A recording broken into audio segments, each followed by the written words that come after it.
Hello সবাইকে। চলো তোমাদের সাথে আমাদের খুব মজার একটা এক্সাইটিং ব্লগ শেয়ার করি আজকে। নাটোরে আসলে আসলে হুটহাট করেই বাসা থেকে বের হওয়া হয়। তো আমরা কোনো প্ল্যান প্রোগ্রাম ছাড়াই বের হয়েছিলাম বাসা থেকে। আর ওকে বলেছিলাম আমাকে পিক করার জন্য। আর ও এই কয়দিন আমার সাথে থেকে বুঝেছে যে আমি ব্লগের জন্য শ্যুট করি। সো ও রিক্সা থেকে নামার আগেই আমার জন্য শ্যুট করছিল, আমার ক্লিপ নিচ্ছিল ভিডিওতে। সো আমি আর আমার ফ্রেন্ড চলে গিয়েছিলাম গণভবনের মালাই চা খাওয়ার জন্য। আর আসলে অনেক বছর পরই এখানে আসলাম মালাই চা খাবো বলে। তারপরেই তো চা অর্ডার করলাম। আর জানো তো, আমার খুব স্কুলের দিনগুলোর কথা মনে পড়ছিল এখানে বসে থেকে।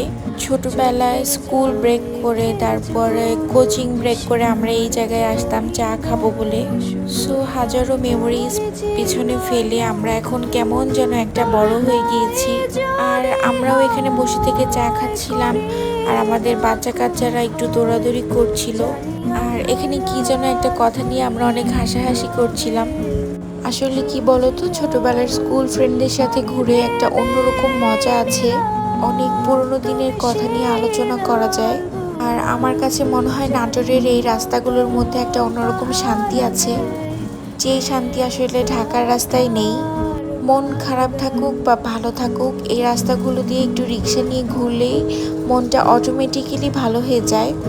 আমার ফ্রেন্ড ঋতু আর আমরা অনেক ছোটবেলার ফ্রেন্ড। প্রবাবলি ক্লাস 3 থেকে আমরা একসাথে আছি। আর এখন আমাদের দুইজনেরই 2টা করে বাচ্চা। সো এগুলো নিয়েই আমরা অনেক গল্প করছিলাম। আর খুব অল্প সময়ের জন্য বের হলেও আমরা কিন্তু অনেক মজা করেছি। সো আজকের ব্লগ এ পর্যন্তই, টাটা।